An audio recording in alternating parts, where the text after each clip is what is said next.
प्रणाम प्रणाम। शुरू करें। Okay, thank you sensei. Page number 66, सप्तदशः सर्गः। ब्रह्मा जी की प्रेरणा से देवता आदि के द्वारा विभिन्न वानर यूथपतियों की उत्पत्ति। जब भगवान विष्णु महामनस्वी राजा दशरथ के पुत्र भाव को प्राप्त हो गए, तब भगवान ब्रह्मा जी ने संपूर्ण देवताओं से इस प्रकार कहा। Next page 67। देवगण भगवान विष्णु सत्य प्रतिज्ञ वीर और हम सब लोगों के हितैषी हैं। तुम लोग उनके सहायक रूप से ऐसे पुत्रों की सृष्टि करो जो बलवान, इच्छानुसार रूप धारण करने में समर्थ, माया जानने वाले, शूरवीर, वायु के समान वेगशाली, नीतिज्ञ, बुद्धिमान, विष्णु तुल्य पराक्रमी, किसी से परास्त ना होने वाले, तरह तरह के उपायों के जानकार, दिव्य शरीरधारी तथा अमृत भोजी देवताओं के समान सब प्रकार की अस्त्र विद्या के गुणों से संपन्न हों। प्रधान प्रधान अप्सराओं, गंधर्वों की स्त्रियों, यक्ष और नागों की कन्याओं, रीछों की स्त्रियों, विद्याधरियों, किन्नरियों तथा वानरियों के गर्भ से वानर रूप में अपने ही तुल्य पराक्रमी पुत्र उत्पन्न करो। मैंने पहले से ही वृक्षराज जांबवान की सृष्टि कर रखी है। एक बार मैं जम्भाई ले रहा था, उसी समय वह सहसा मेरे मुंह से प्रकट हो गया। मैंने पहले से ही वृक्षराज जांबवान की सृष्टि कर रखी है। एक बार मैं जम्भाई ले रहा था, उसी समय वह सहसा मेरे मुंह से प्रकट हो गया। भगवान ब्रह्मा के ऐसा कहने पर देवताओं ने उनकी आज्ञा स्वीकार की और वानर रूप जम्भाई लेने से टाइम पे पैदा होने से उनका नाम जम्बवान हुआ है। अच्छा अच्छा अच्छा, हाँ, जांबवान। Thank you सिंसे। भगवान ब्रह्मा के ऐसा कहने पर देवताओं ने उनकी आज्ञा स्वीकार की और वानर रूप में अनेकानेक पुत्र उत्पन्न किए। महात्मा, ऋषि, सिद्ध, विद्याधर, नाग और चारणों ने भी वन में विचरने वाले वानर भालुओं के रूप में वीर पुत्रों को जन्म दिया। देवराज इंद्र ने वानर राज वाली को पुत्र रूप में उत्पन्न किया। यहाँ से शुरू होता है कि कौन सा जो वानर मुख्य वानर उत्पत्ति कौन थे, कैसे पैदा हुए, कहाँ से पैदा हुए, है कि नहीं, कौन सा देवता है उनका पिता है, ये बड़ा इंपॉर्टेंट लाइन इस आएगा अभी। ठीक है, thank you sir. Devraj Indra ने वानर राज वाली को पुत्र रूप में उत्पन्न किया, जो महेंद्र पर्वत के समान विशालकाय और बलिष्ठ था। तपने वालों में श्रेष्ठ भगवान सूर्य ने सुग्रीव को जन्म दिया। तपने वालों में श्रेष्ठ भगवान सूर्य ने सुग्रीव को जन्म दिया। बृहस्पति ने तार नामक महाकाय वानर को उत्पन्न किया, जो समस्त वानर सरदारों में परम बुद्धिमान और श्रेष्ठ था। तेजस्वी वानर गंधमादन कुबेर का पुत्र था। तेजस्वी वानर गंधमादन कुबेर का पुत्र था। विश्वकर्मा ने नल नामक महान वानर को जन्म दिया। जिन्होंने वो बनाया था उससे क्या पत्थर पे राम, नल बनने वाला वही है, नल है एक्चुअली। हाँ सिंसे विश्वकर्मा के बेटे हैं वो।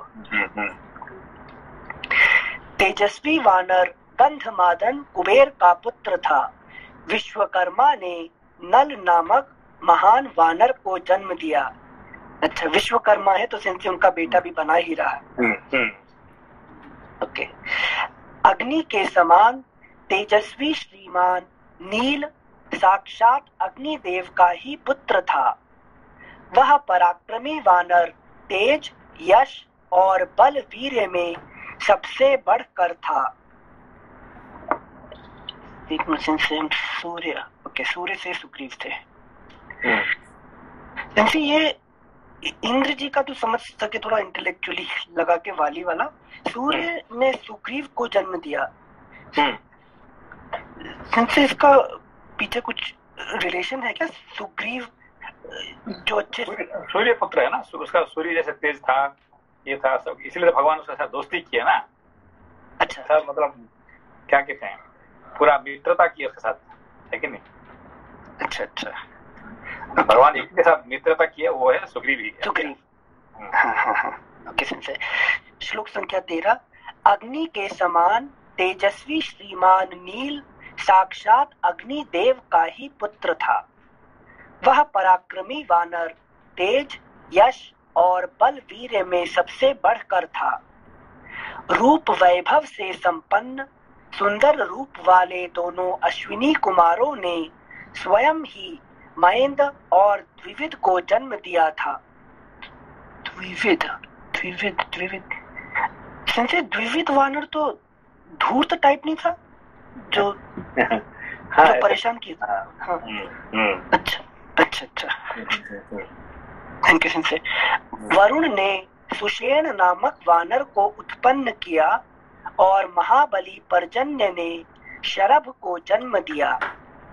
वरुण ने सुषेण नामक वानर को उत्पन्न किया और महाबली पर्जन्य ने शरभ को जन्म दिया। हनुमान नाम वाले ऐश्वर्यशाली वानर वायु देवता के औरस पुत्र थे। उनका शरीर वज्र के समान सुदृढ़ था। वे तेज चलने में गरुड़ के समान थे। सभी श्रेष्ठ वानरों में वे सबसे अधिक बुद्धिमान और बलवान थे। इस प्रकार कई हजार वानरों की उत्पत्ति हुई। वे सभी रावण का वध करने के लिए उद्यत रहते थे। उनके बल की कोई सीमा नहीं थी। वे वीर, पराक्रमी और इच्छानुसार रूप धारण करने वाले थे। गजराजों और पर्वतों के समान महाकाय तथा महाबली थे। रीछ, वानर तथा गोलांगूल लंगूर जाति के वीर शीघ्र ही उत्पन्न हो गए। जिस देवता का जैसा रूप, वेश और पराक्रम था, उससे उसी के समान पृथक पृथक पुत्र उत्पन्न हुआ। लंगूरों में जो देवता उत्पन्न हुए, वे देवावस्था की अपेक्षा भी कुछ अधिक पराक्रमी थे। Next page 68। कुछ वानर रीछ जाति की माताओं से तथा कुछ किन्नरियों से उत्पन्न हुए। देवता, महर्षि, गंधर्व, गरुड़, यशस्वी यक्ष, नाग, किमपुरुष, सिद्ध, विद्याधर तथा सर्प जाति के बहुसंख्यक व्यक्तियों ने अत्यंत हर्ष में भरकर सहस्रों पुत्र उत्पन्न किए। देवताओं का गुण गाने वाले वनवासी चारणों ने बहुत से वीर विशालकाय वानर पुत्र उत्पन्न किए। वे सब जंगली फल मूल खाने वाले थे। मुख्य अप्सराओं, विद्याधरियों, नाग कन्याओं तथा गंधर्व पत्नियों के गर्भ से भी इच्छानुसार रूप और बल से युक्त तथा स्वेच्छानुसार सर्वत्र विचरण करने में समर्थ वानर पुत्र उत्पन्न हुए। वे दर्प और बल में सिंह और व्याघ्रों के समान थे। पत्थर की चट्टानों से प्रहार करते और पर्वत उठाकर लड़ते थे। वे सभी नख और दांतों से भी शस्त्रों का काम लेते थे। उन सबको सब प्रकार के अस्त्र शस्त्रों का ज्ञान था। वे पर्वतों को भी हिला सकते थे। और स्थिर भाव से खड़े हुए वृक्षों को भी तोड़ डालने की शक्ति रखते थे। अपने वेग से सरिताओं के स्वामी समुद्र को भी क्षुब्ध कर सकते थे। उनमें पैरों से पृथ्वी को विदीर्ण कर डालने की शक्ति थी। वे महासागरों को भी लांघ सकते थे।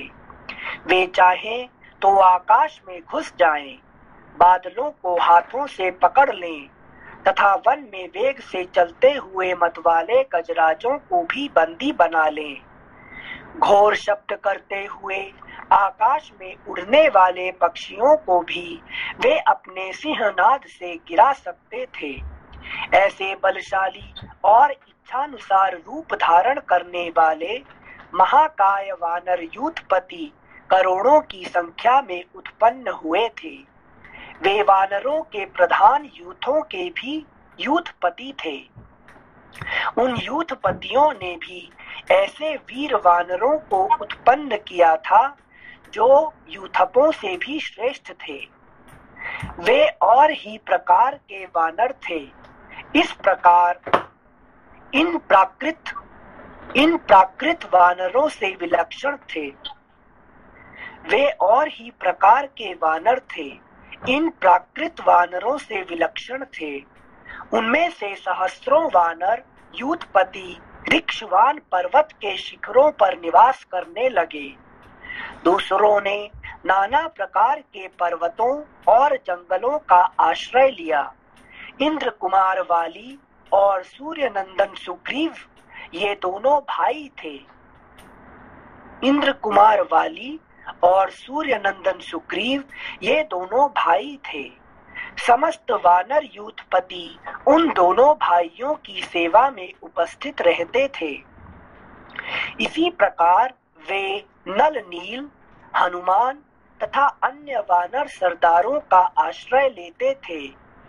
वे सभी गरुड़ के समान बलशाली तथा युद्ध की कला में निपुण थे। वे वन में विचरते समय सिंह, व्याघ्र और बड़े बड़े नाग आदि समस्त वन जंतुओं को रौंद डालते थे। महाबाहु वाली महान बल से संपन्न तथा विशेष पराक्रमी थे। उन्होंने अपने बाहुबल से रीछों, लंगूरों तथा अन्य वानरों की रक्षा की थी। उन सबके शरीर और पार्थक्य सूचक लक्षण नाना प्रकार के थे। उन सबके शरीर और पार्थक्य सूचक लक्षण नाना प्रकार के थे।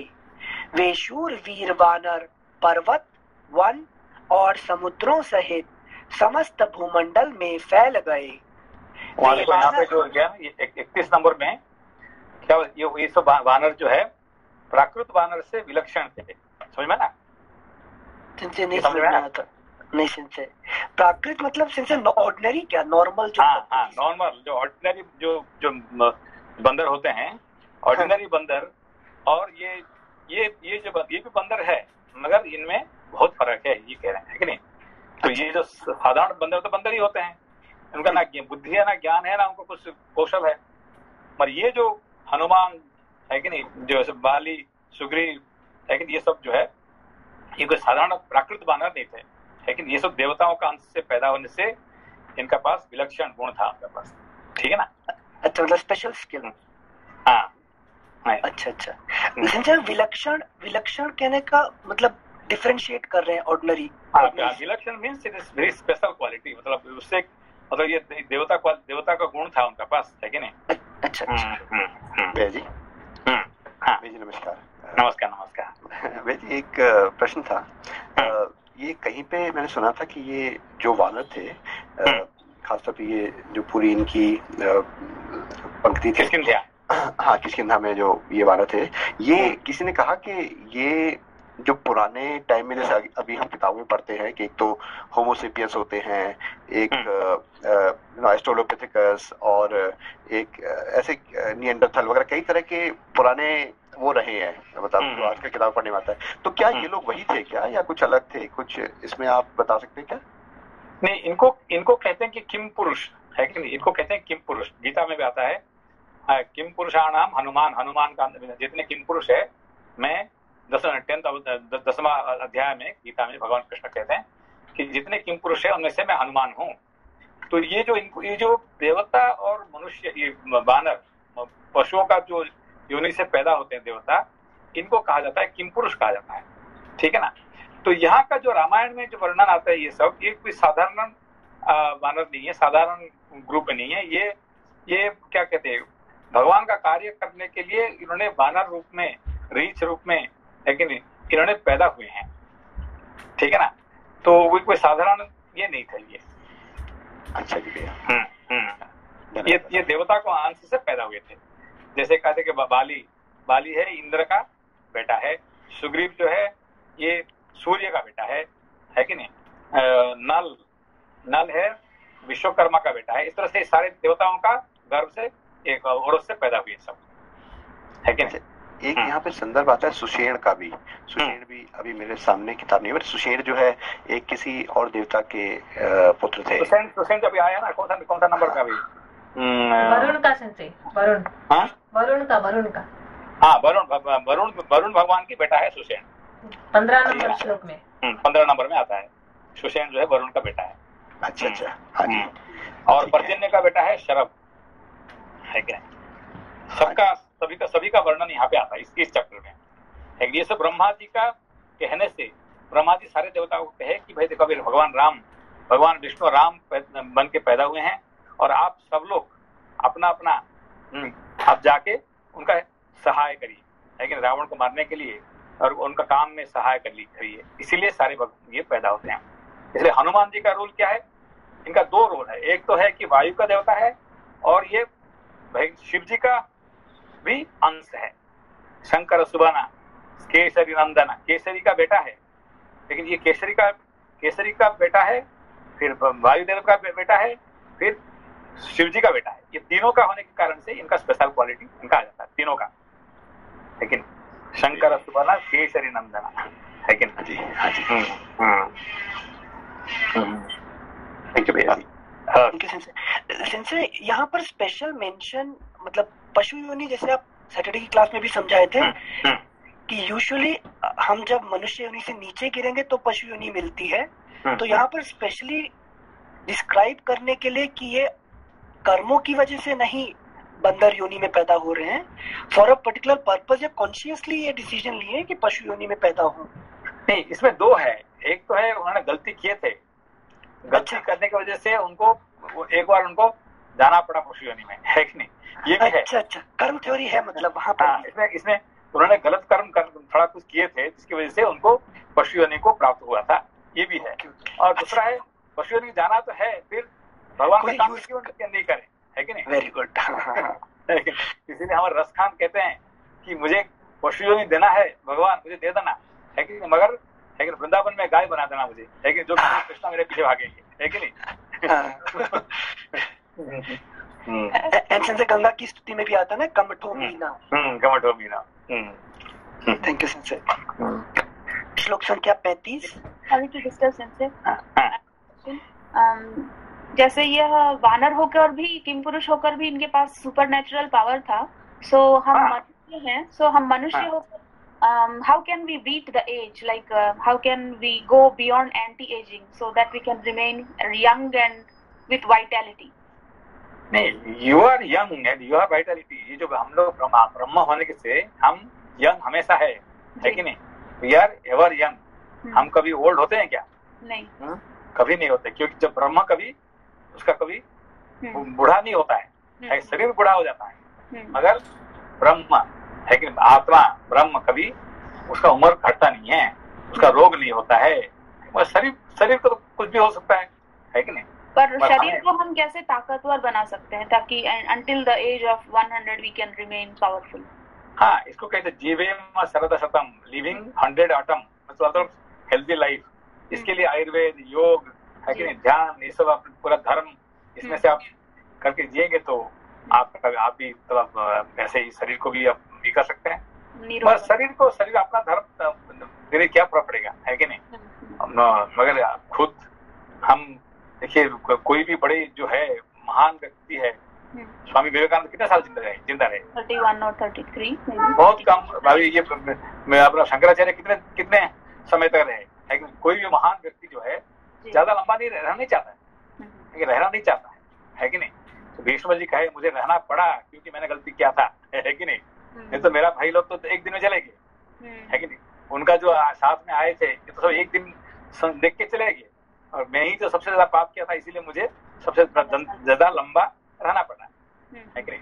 अच्छा, तो यहाँ ज्यादा लंबा रह के क्या करेंगे, लेकिन अपना घर जल्दी जाना तो अच्छा है ना, है कि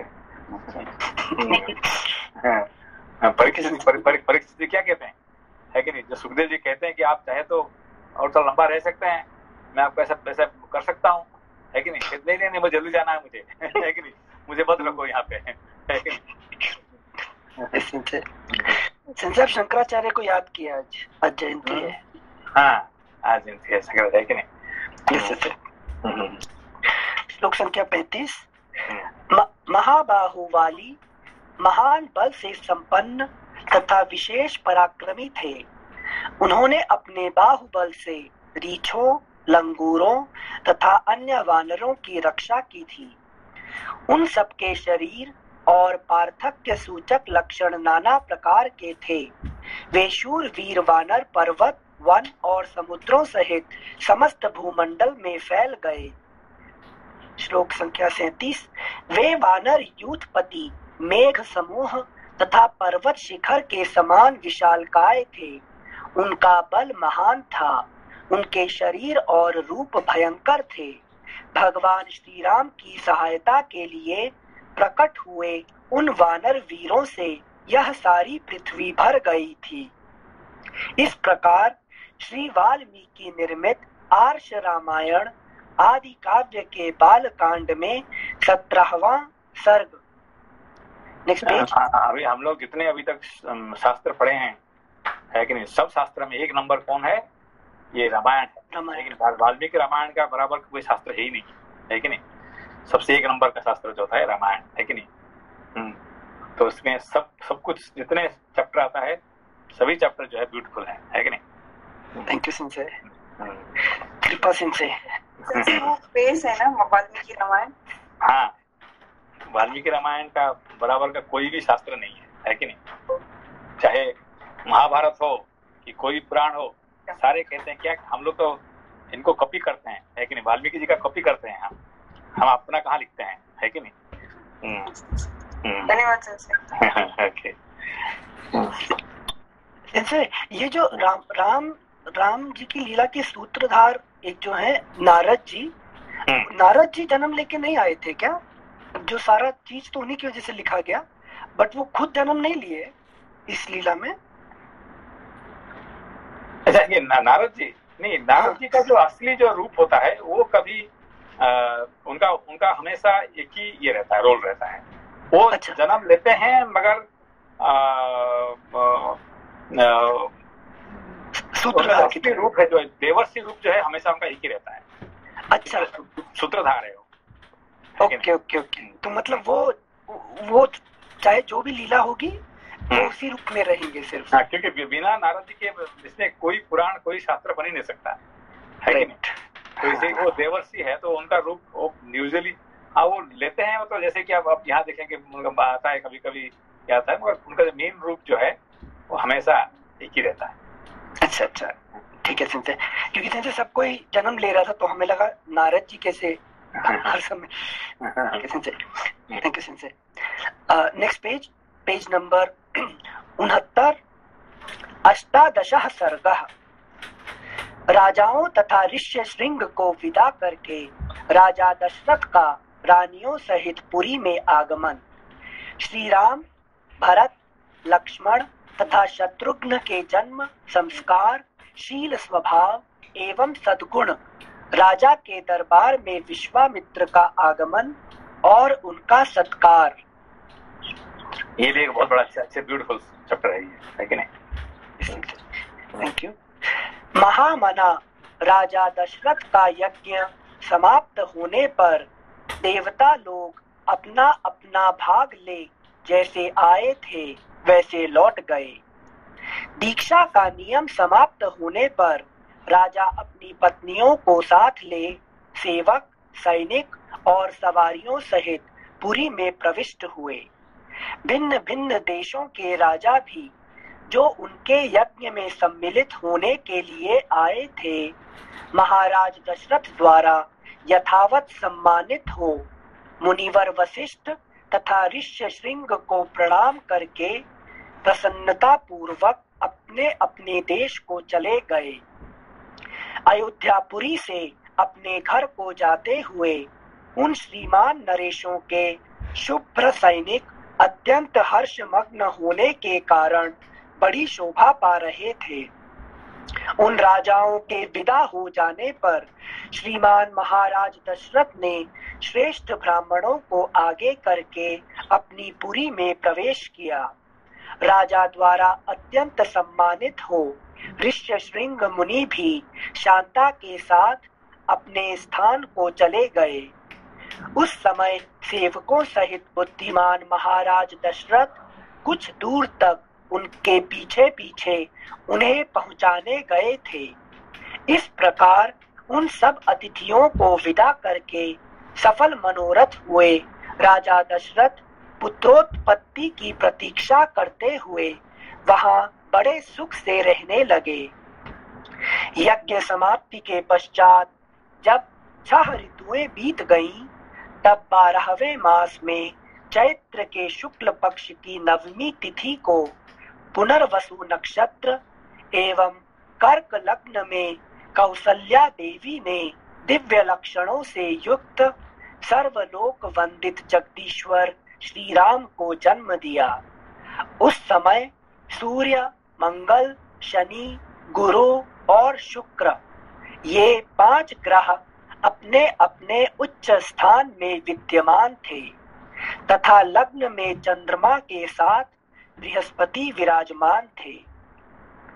वे विष्णु स्वरूप हविष्य या खीर के आधे भाग से प्रकट हुए थे। कौसल्या के महाभाग पुत्र श्री राम इक्ष्वाकु कुल का आनंद बढ़ाने वाले थे। उनके नेत्रों में कुछ कुछ लालिमा थी। उनके ओठ लाल, भुजाएं बड़ी बड़ी और स्वर दुंदुभी के शब्द के समान गंभीर था। उस अमित तेजस्वी पुत्र से महारानी कौसल्या की बड़ी शोभा हुई। ठीक उसी तरह जैसे सुरश्रेष्ठ वज्रपाणी इंद्र से देव माता अदिति सुशोभित हुई थी। तदनंतर कैकेयी से सत्य पराक्रमी भरत का जन्म हुआ, जो साक्षात भगवान विष्णु के स्वरूप भूत पायस खीर के चतुर्थांश से भी न्यून भाग से प्रकट हुए थे। ये समस्त सद्गुणों से संपन्न थे। इसके बाद रानी सुमित्रा ने लक्ष्मण और शत्रुघ्न इन 2 पुत्रों को जन्म दिया। ये दोनों वीर साक्षात भगवान विष्णु के अर्ध भाग से संपन्न और सब प्रकार के अस्त्रों की विद्या में कुशल थे। भरत सदा प्रसन्न चित्त रहते थे। उनका जन्म पुष्य नक्षत्र तथा मीन लग्न में हुआ था। सुमित्रा के दोनों पुत्र आश्लेषा नक्षत्र और कर्क लग्न में उत्पन्न हुए थे। उस समय सूर्य अपने उच्च स्थान में विराजमान थे। Next page 70।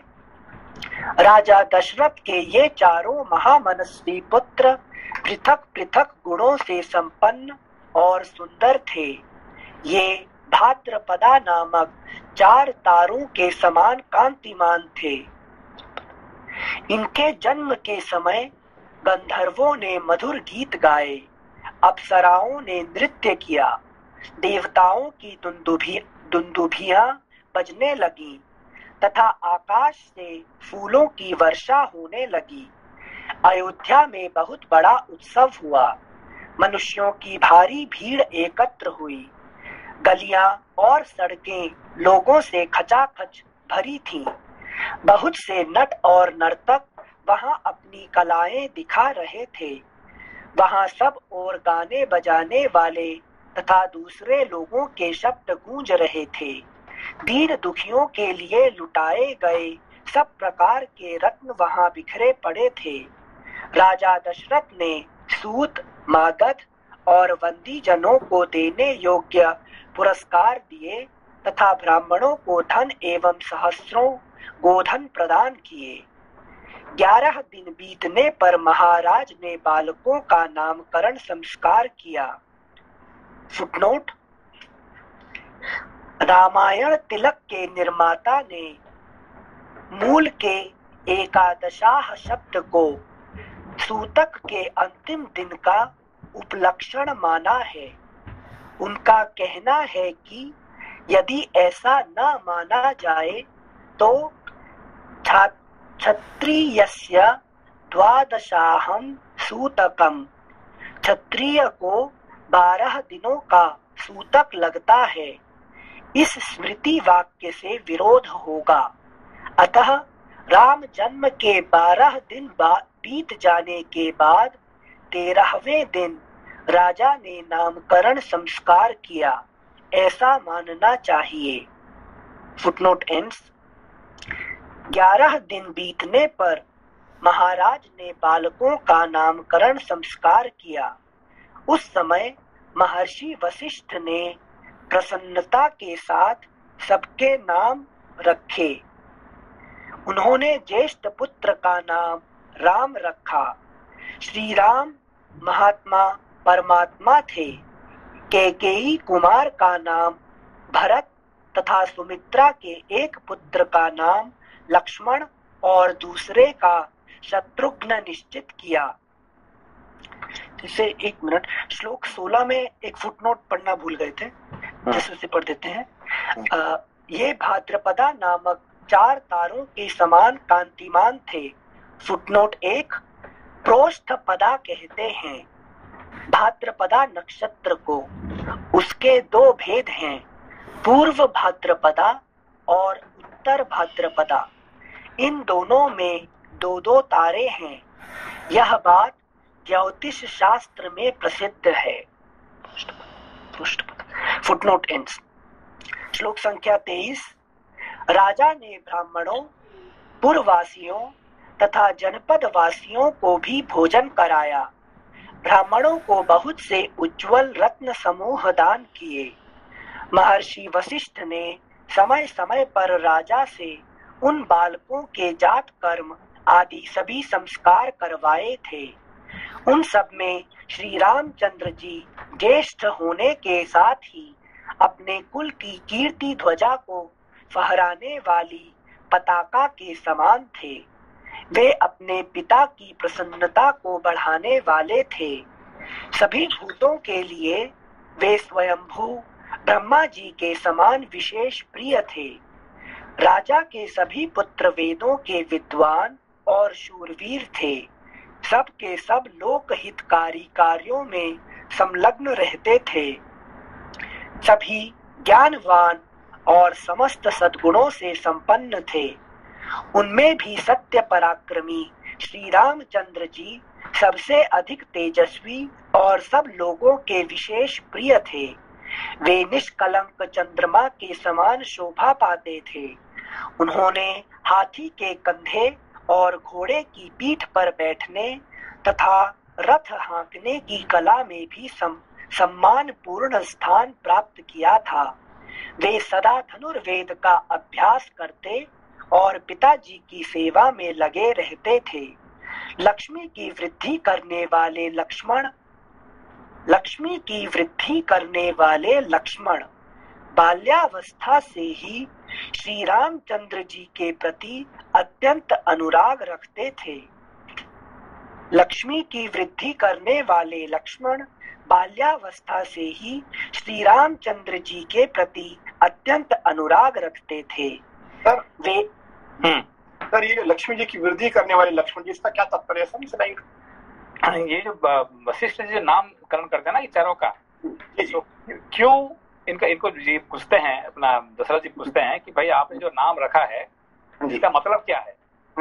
तो वशिष्ठ जी कहते हैं कि ये लक्ष्मी जो तुम्हारा जो राज्य का जो लक्ष्मी को बढ़ाने वाला ये कौन है? ये लक्ष्मण है कि नहीं? ये सब शत्रुओं को जीतने वाला है, इसलिए शत्रुघ्न है कि नहीं? तो ये तो कहते आप उल्टा पाठ पढ़ा रहे हैं कि नहीं? ये तो कोई लक्ष्मी को बढ़ाने तो फेंकने वाला आदमी है कि नहीं? और आपने कह रहे कि लक्ष्मी को बढ़ाने वाला है कि नहीं? सबसे बड़ा वैरागी कौन है? ये तो लक्ष्मण है। और आप कह रहे हैं लक्ष्मी को बढ़ाने वाला है कि नहीं? और ये तो किसी का लड़ाई, किसी से लड़ाई नहीं किया अभी तक, है कि नहीं? और आप कह रहे सारे शत्रु को मारने वाला है कि नहीं? तो क्या आप उल्टा पढ़ा रहे हैं? तो कहते नहीं, ये आपको समझ में अभी नहीं आएगा। अच्छा, ये सब क्योंकि जब ये नहीं, लक्ष्मण नहीं रहेंगे तो किसी का लक्ष्मण बढ़ने वाला नहीं है। वैराग्य नहीं होगा तो लक्ष्मण नहीं आएंगे, है कि नहीं? लक्ष्मी को लाने के लिए वैराग्य का जरूरी है कि नहीं? तो शत्रुघ्न क्या है, वो अपना अंदर में जो काम, क्रोध, लोभ, मोह, मदमात्सर्य, ये जो इस शत्रु को मारे हैं, इसीलिए इनका नाम शत्रुघ्न हुआ है। शत्रुघ्न मतलब शत्रु को मारने वाले। इस तरह से वो वशिष्ठ जी ज्ञान देते हैं, है कि नहीं? Thank you. नहीं, ये पूछ रहे हैं कि ये पूछेंगे कौन? अच्छा, दशरथ जी पूछेंगे। आप तो नाम तो रख दिया और मैं तो कुछ देख नहीं पा रहा हूँ, लेकिन मुझे उल्टा देख रहा हूँ, है कि ठीक है। Thank you Sanjay. लक्ष्मी की वृद्धि करने वाले लक्ष्मण बाल्यावस्था से ही श्री रामचंद्र जी के प्रति अत्यंत अनुराग रखते थे। वे अपने बड़े भाई लोकाभिराम श्री राम का सदा ही प्रिय करते थे और शरीर से भी उनकी सेवा में ही जुटे रहते थे।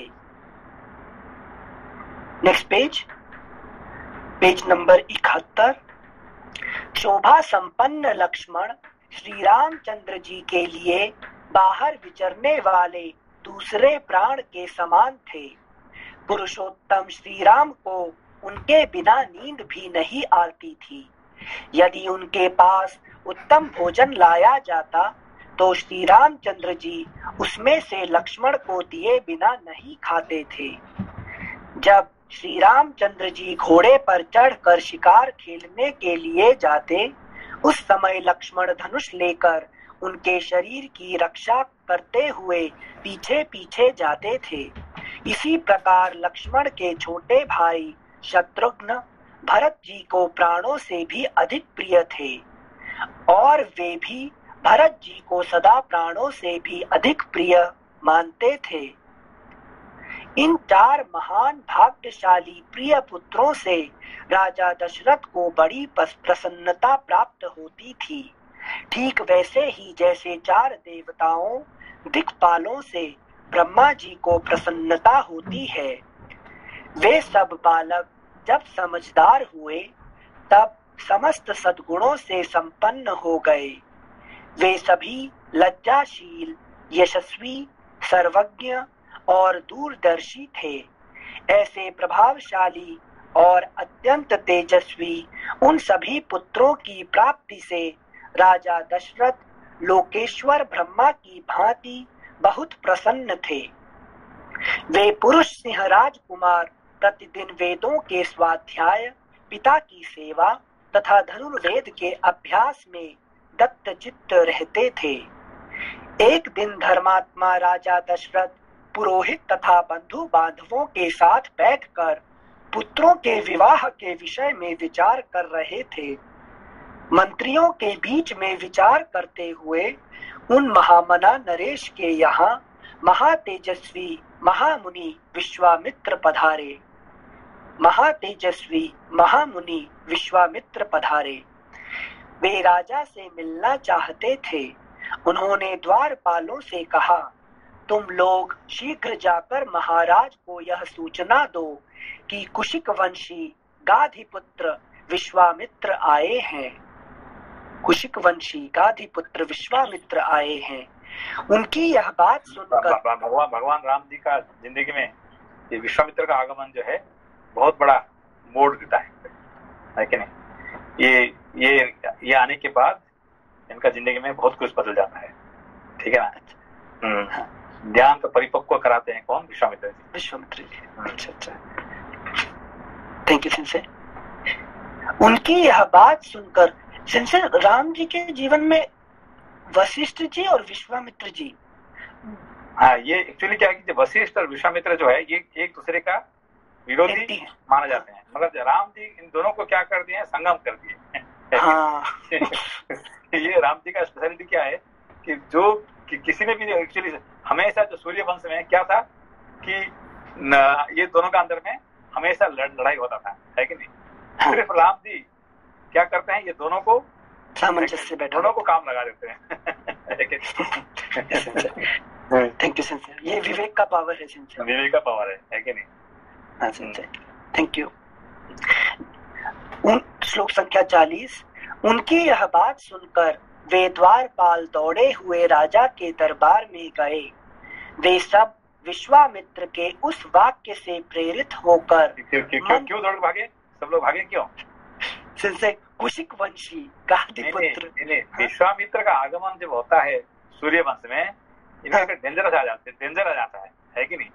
दुर्वासा से भी ज्यादा, दुर्वासा से ज्यादा। हाँ, क्योंकि इनका देखिए ना, इनको अपना राजा हरिश्चंद्र को कंगाल कर दिया। राजा हरिश्चंद्र तो इन्हीं का वंश में था ना, इन्हीं का दादा थे, है कि नहीं? तो क्या करना पड़ा है कि नहीं? पूरा रास्ता भिखारी कर दिया उन्होंने। तो इसीलिए जब वो आते हैं तो ये सूर्यवंशी जो है बड़ा ये हो जाते हैं, फिर स्वयं अग्नि आ गए। हाँ, अपना पूरा इंट्रोडक्शन भी अच्छा दिया ना, पूरा कुल का। कुशिक वंशी गादिपुत्र विश्वामित्र आए। तो फिर अभी दशरथ जी का पानी निकल जाएगा। हाँ सेंसर, थैंक यू सेंसर। उनकी यह बात सुनकर वे द्वारपाल दौड़े हुए राजा के दरबार में गए। वे सब विश्वामित्र के उस वाक्य से प्रेरित होकर मन ही मन घबराए हुए थे। राजा के दरबार में पहुंचकर उन्होंने इक्ष्वाकु कुल नंदन अवध नरेश से कहा, महाराज, महर्षि विश्वामित्र पधारे हैं। उनकी वह बात सुनकर राजा सावधान हो गए। उन्होंने पुरोहित को साथ लेकर बड़े हर्ष के साथ उनकी अगवानी की, मानो देवराज इंद्र ब्रह्मा जी का स्वागत कर रहे हों। विश्वामित्र जी कठोर व्रत का पालन करने वाले तपस्वी थे। वे अपने तेज से प्रज्वलित हो रहे थे। उनका दर्शन करके राजा का मुख प्रसन्नता से खिल उठा और उन्होंने महर्षि को अर्घ्य निवेदन किया। राजा का वह अर्घ्य शास्त्रीय विधि के अनुसार स्वीकार करके महर्षि ने उनसे कुशल मंगल पूछा। धर्मात्मा विश्वामित्र ने क्रमशः राजा के नगर, खजाना, राज्य, बंधु बांधव तथा मित्र वर्ग आदि के विषय में कुशल प्रश्न किया। राजन, आपके राज्य की सीमा के निकट रहने वाले शत्रु राजा आपके समक्ष नतमस्तक तो हैं। आपने उन पर विजय तो प्राप्त की है ना? आपके यज्ञ याग आदि देव कर्म और अतिथि सत्कार आदि मनुष्य कर्म तो अच्छी तरह संपन्न होते हैं ना? Next page 72।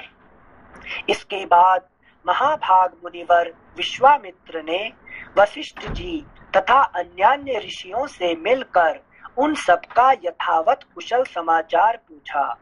फिर वे सब लोग प्रसन्न चित्त होकर राजा के दरबार में गए और उनके द्वारा पूजित हो यथा योग्य आसनों पर बैठे। तदनंतर प्रसन्न चित्त परम उदार राजा दशरथ ने पुलकित होकर महामुनि विश्वामित्र की प्रशंसा करते हुए कहा, महामुने, जैसे किसी मरण धर्मा मनुष्य को अमृत की प्राप्ति हो जाए, निर्जल प्रदेश ये देखो, ये एक शब्द कैसे बना हुआ है यहाँ पे, है कि नहीं? ये श्लोक जो है ना, हाँ, स्तुति बहुत अच्छा लिखी है यहाँ पे। Thank you. महामुने, जैसे किसी मरण धर्मा मनुष्य को अमृत की प्राप्ति हो जाए, क्योंकि मनुष्य मरने वाला है कि नहीं? अभी श्रीसा जी पूछ रहे थे कैसे करने से मेरे ये मिल जाएगा। यही कहते हैं कि मनुष्य को अमृत मिल जाए फिर तो अमर हो जाएगा, है कि नहीं? निर्जल प्रदेश में पानी बरस जाए, किसी संतानहीन को अपने अनुरूप पत्नी के गर्भ से पुत्र प्राप्त हो जाए, खोई हुई निधि मिल जाए तथा किसी महान उत्सव से हर्ष का उदय हो, उसी प्रकार आपका यहाँ शुभागमन हुआ है, ऐसा मैं मानता हूँ। आपका स्वागत है। आपके मन में कौन सी उत्तम कामना है जिसको मैं हर्ष के साथ पूर्ण करूं? जिनसे लैंग्वेज उत्पन्न कहाँ से होती है? जिनसे ये स्तुति जो होती है ना, जिनसे मतलब इतना हेवी वर्ड बन कैसे जाते हैं? नहीं, इसीलिए इसको कहा हर चैप्टर का अंत में क्या कहते हैं? इत्ते आर्षे, ये कोई साधारण ये होता है कि ब्रह्मर्षि का बना हुआ चीज है कि नहीं? थैंक यू सिंसर, हम ऑर्डिनरी रूप में सोच रहे थे सिंसर, सॉरी। श्लोक संख्या 53। ब्राह्मण, आप मुझसे सब प्रकार की सेवा लेने योग्य उत्तम पात्र हैं। मानद, मेरा अहोभाग्य है। जो सिनेमा ड्रामा जो देखते हैं ना हम, रामायण, वो देखने से ये लैंग्वेज नहीं आएगा, है कि नहीं? ये लैंग्वेज पढ़ने से आएगा, सिंसे पढ़ने से भी नहीं। ये तो आपकी कृपा है जो समझा रहे हो। पढ़ने से जाता है। रामायण में ये लैंग्वेज बोलेंगे तो ऑर्डिनरी पीपल समझेंगे नहीं क्या बोल रहे हैं। श्लोक संख्या 53। ब्राह्मण, आप मुझसे सब प्रकार की सेवा लेने योग्य उत्तम पात्र हैं। मानद, मेरा अहोभाग्य है जो आपने यहाँ तक पधारने का कष्ट उठाया। आज मेरा जन्म सफल और जीवन धन्य हो गया। मेरी बीती हुई रात सुंदर प्रभात दे गई, जिससे मैंने आज आप ब्राह्मण शिरोमणि का दर्शन किया। मेरी बीती हुई रात सुंदर प्रभात दे गई, जिससे मैंने आज आप ब्राह्मण शिरोमणि का दर्शन किया। पूर्व काल में आप राजर्षि शब्द से उपलक्षित होते थे, फिर तपस्या से अपनी अद्भुत प्रभा को प्रकाशित करके आपने ब्रह्मर्षि का पद पाया। अतः तो आज तक विश्व में कोई भी, पूरा संसार में कोई भी मनुष्य इतने ऊपर तक गया नहीं है कि नहीं? एक साधारण क्षत्रिय होके, राजर्षि होके ब्रह्मर्षि तक पहुंचना, है कि नहीं, ये कोई भी प्राप्ति नहीं किया है अभी तक, सिर्फ विश्वामित्र ही प्राप्ति की है। Thank you sensei. अतः आप राजर्षि और ब्रह्मर्षि दोनों ही रूपों में मेरे पूजनीय हैं।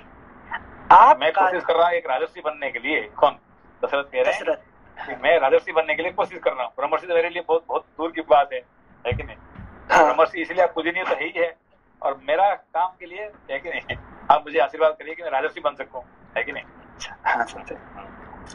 अतः आप राजर्षि और ब्रह्मर्षि दोनों ही रूपों में मेरे पूजनीय हैं।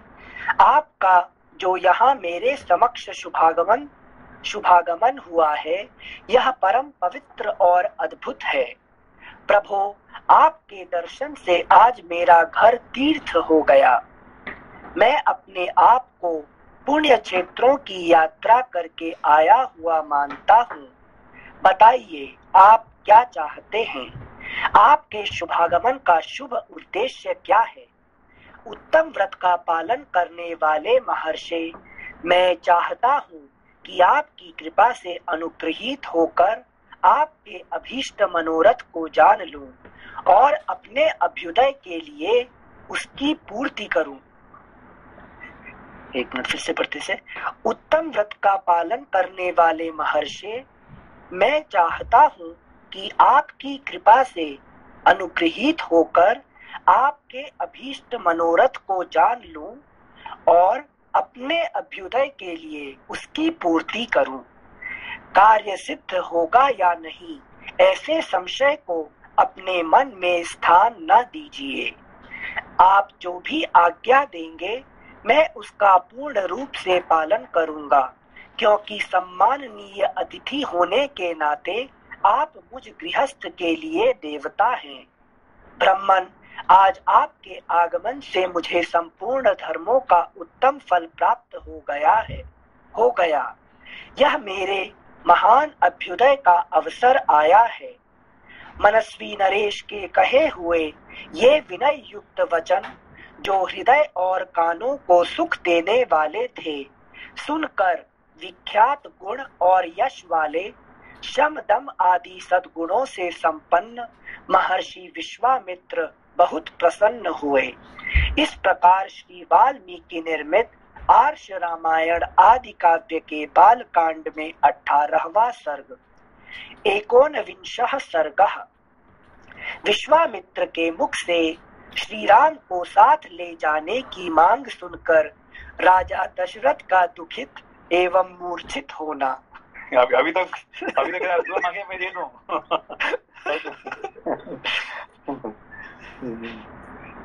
नृप श्रेष्ठ संजय, ये डर नहीं होता संजय? कुछ लोग ऐसा दान कर सकते हो जैसे बलि ने किया था ना, आप जो मांगेंगे दे दूंगा। आप जो मांगे दे दूंगा बोल रहे हैं। अभी जो कहे तेरा बेटा को दे दे। आप क्या मांग रहे हैं मुझे? Thank you Sanjay. नृप श्रेष्ठ, महाराज दशरथ का यह अद्भुत विस्तार से युक्त वचन सुनकर महातेजस्वी विश्वामित्र पुलकित हो उठे और इस प्रकार बोले। Next page 73।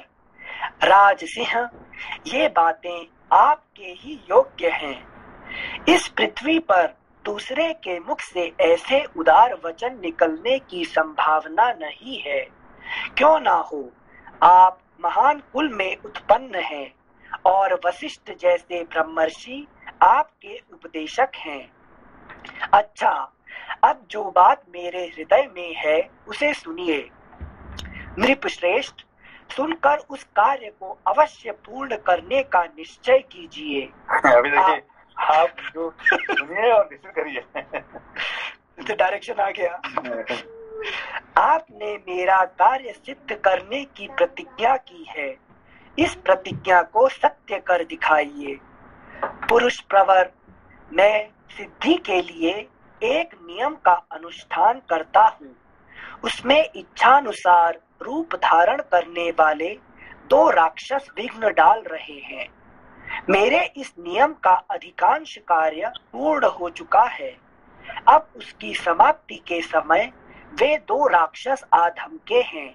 उनके नाम हैं मारीच और सुबाहु।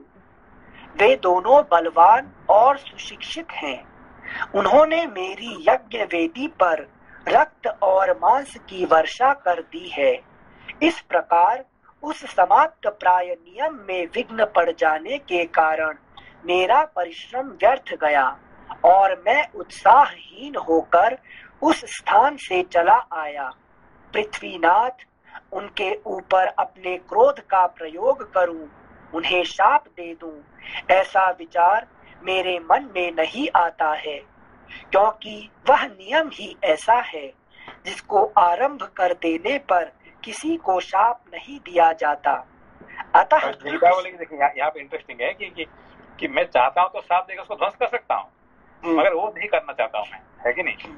उनको ध्वंस करने के लिए 2 मिनट के बाद है मेरे भी, मगर शाप देने से मेरा पुण्य कर्म खत्म हो जाएगा, है कि नहीं? राइट। Thank you Sanjay. क्योंकि वह नियम ही ऐसा है जिसको आरंभ कर देने पर किसी को शाप नहीं दिया जाता। अतः नृप श्रेष्ठ, आप अपने काक पक्षधारी सत्य पराक्रमी शूरवीर ज्येष्ठ पुत्र श्री राम को मुझे दे दे। ये मुझसे सुरक्षित रहकर अपने दिव्य तेज से उन विघ्नकारी राक्षसों का नाश करने में समर्थ हैं। मैं इन्हें अनेक प्रकार का श्रेय प्रदान करूंगा, इसमें संशय नहीं है। उस श्रेय को पाकर ये तीनों लोकों में विख्यात होंगे। श्री राम के सामने आकर वे दोनों राक्षस किसी तरह ठहर नहीं सकते। इन रघुनंदन के सिवा दूसरा कोई पुरुष उन राक्षसों को मारने का साहस नहीं कर सकता। नृपश्रेष्ठ, अपने बल का घमंड रखने वाले वे दोनों पापी निशाचर काल पाश के अधीन हो गए हैं, अतः महात्मा श्री राम के सामने नहीं टिक सकते। भूपाल, आप पुत्र विषयक स्नेह को सामने न लाइए। मैं आपसे प्रतिज्ञा पूर्वक कहता हूँ कि उन दोनों राक्षसों को इनके हाथ से मरा हुआ ही समझिए। सत्य पराक्रमी महात्मा श्री राम क्या है यह मैं जानता हूँ। महातेजस्वी वशिष्ठ जी तथा ये अन्य तपस्वी भी जानते हैं। मैं जानता हूँ, वशिष्ठ जानते हैं और तपस्वी जानते हैं, और आप नहीं जानते। आप नहीं जानते। राजेंद्र, यदि आप इस भूमंडल में धर्म लाभ और उत्तम यश को स्थिर रखना चाहते हो तो श्री राम को मुझे दे दीजिए।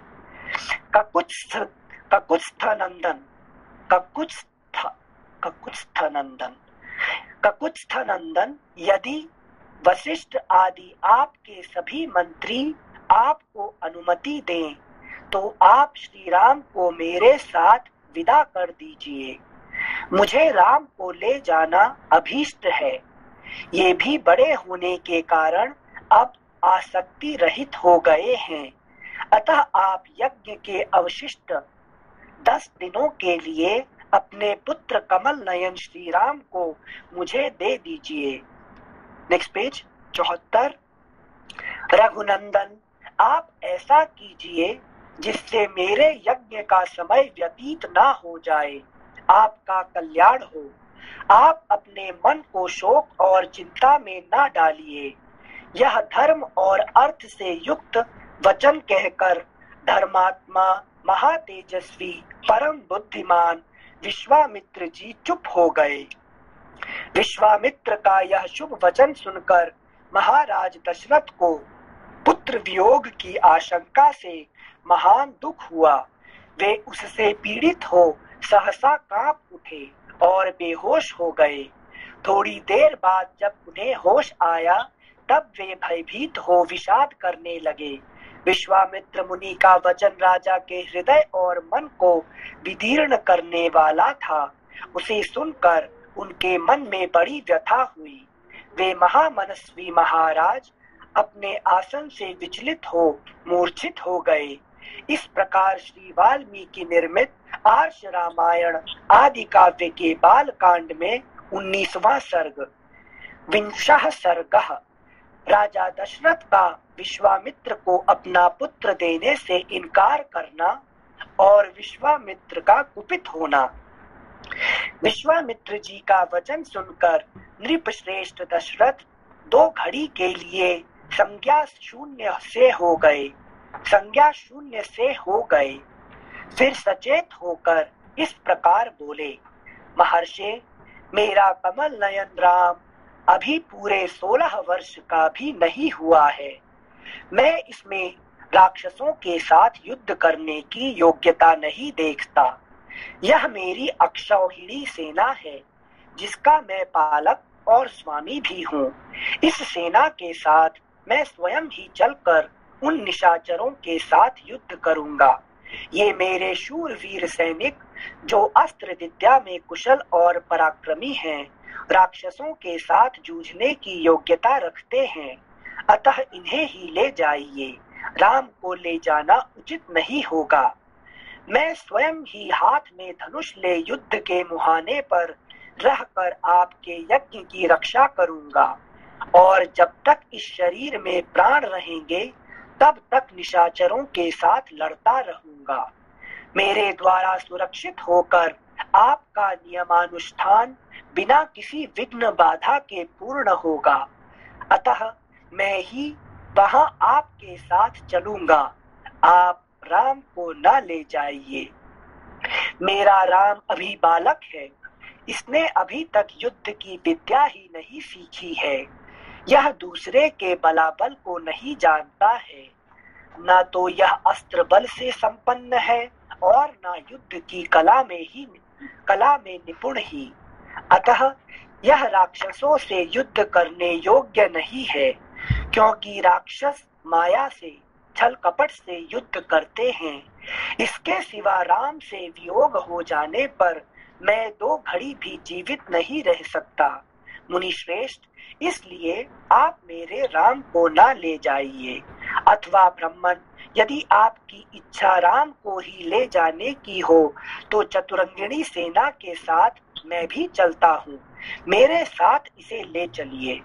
कुशिक नंदन, मेरी अवस्था 60,000 वर्ष की हो गई, मेरी अवस्था 60,000 वर्ष की हो गई। Next page 75। इस बुढ़ापे में बड़ी कठिनाई से मुझे पुत्र की प्राप्ति हुई है, अतः आप राम को न ले जाइए। धर्म प्रधान राम मेरे चारों पुत्रों में ज्येष्ठ हैं, इसलिए उस पर मेरा प्रेम सबसे अधिक है, अतः आप राम को न ले जाइए। वे राक्षस कैसे पराक्रमी हैं, किसके पुत्र हैं और कौन हैं, उनका डील डॉल कैसा है, मुनीश्वर उनकी रक्षा कौन करते हैं, राम उन राक्षसों का सामना कैसे कर सकता है। ब्राह्मण, मेरे सैनिकों को या स्वयं मुझे ही उन माया योधी राक्षसों का प्रतिकार कैसे करना चाहिए। भगवान, ये सारी बातें आप मुझे बताइए। उन दुष्टों के साथ युद्ध में मुझे कैसे खड़ा होना चाहिए, क्योंकि राक्षस बड़े बलाभिमानी होते हैं। राजा दशरथ की इस बात को सुनकर विश्वामित्र जी बोले, महाराज, रावण नाम से प्रसिद्ध एक राक्षस है, जो महर्षि पुलस्त्य के कुल में उत्पन्न हुआ है।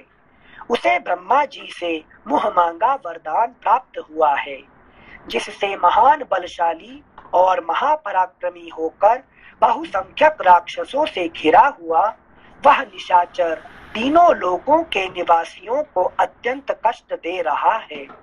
सुना जाता है कि राक्षस राज रावण विश्रवा मुनि का औरस पुत्र तथा साक्षात कुबेर का भाई है। वह महाबली निशाचर इच्छा रहते हुए भी स्वयं आकर यज्ञ में विघ्न नहीं डालता, अपने लिए इसे तुच्छ कार्य समझता है। इसलिए उसी की प्रेरणा से दो महान बलवान राक्षस मारीच और सुबाहु यज्ञों में विघ्न डाला करते हैं। विश्वामित्र मुनि के ऐसा कहने पर राजा दशरथ उनसे इस प्रकार बोले, मुनिवर, मैं उस दुरात्मा रावण के सामने युद्ध में नहीं ठहर सकता। धर्मज्ञ महर्षि, आप मेरे पुत्र पर तथा मुझ मंद भागी दशरथ पर भी कृपा कीजिए, क्योंकि आप मेरे देवता तथा गुरु हैं। युद्ध में रावण का वेग तो देवता, दानव, गंधर्व, यक्ष, गरुड़ और नाग भी नहीं सह सकते, फिर मनुष्यों की तो बात ही क्या है। मुनिश्रेष्ठ, रावण सम्रांगण में बलवानों के बल का अपहरण कर लेता है, अतः मैं अपनी सेना और पुत्रों के साथ रहकर भी उससे तथा उसके सैनिकों से युद्ध करने में असमर्थ हूँ। ब्राह्मण, यह मेरा देवोपम पुत्र युद्ध की कला से सर्वथा अनभिज्ञ है। इसकी अवस्था भी अभी बहुत थोड़ी है, इसलिए मैं इसे किसी तरह नहीं दूंगा। मारीच और सुबाहु सुप्रसिद्ध दैत्य सुंद और उपसुंद के पुत्र हैं। वे दोनों युद्ध में यमराज के समान हैं। यदि वे ही आपके यज्ञ में विघ्न डालने वाले हैं, तो मैं उनका सामना करने के लिए अपने पुत्र को नहीं दूंगा, क्योंकि वे दोनों प्रबल पराक्रमी और युद्ध विषयक उत्तम शिक्षा से संपन्न हैं। मैं उन दोनों में से किसी एक के साथ युद्ध करने के लिए अपने सुहृदों के साथ चलूंगा। अन्यथा यदि आप मुझे न ले जाना चाहें, तो मैं भाई बंधुओं सहित आपसे अनुनय विनय करूंगा कि आप राम को छोड़ दें। Next page 76। राजा दशरथ के ऐसे वचन सुनकर विप्रवर कुशिक नंदन विश्वामित्र के मन में महान क्रोध का आवेश हो आया।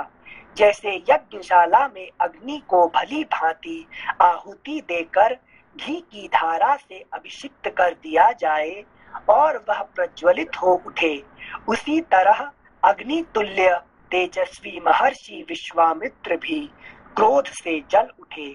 इस प्रकार श्री वाल्मीकि निर्मित आर्ष रामायण आदि काव्य के बाल कांड में 20वां सर्ग। कितने जितने पढ़ते रहे कितने मजा आता रहेगा ना, ठीक है। अब छोड़ने के मन नहीं हो रहा है ना, लेकिन नहीं सिंसेर। हमारे अंदर मारीच और सुबाहु कौन है? जब हम मोक्ष की ओर जाते हैं, जब हम really when we are in the state of peak, then these two rakshasa come inside me and disturb me. So who are they? इसमें नेक्स्ट में पढ़ेंगे, अभी बंद करते हैं, किसी को जाना है। ठीक है, ओके। प्रणाम सिंसेर। नमस्ते sensei, thank you. Tomorrow is Tuesday, तो फिर हम परसों पढ़ते हैं। Thank you.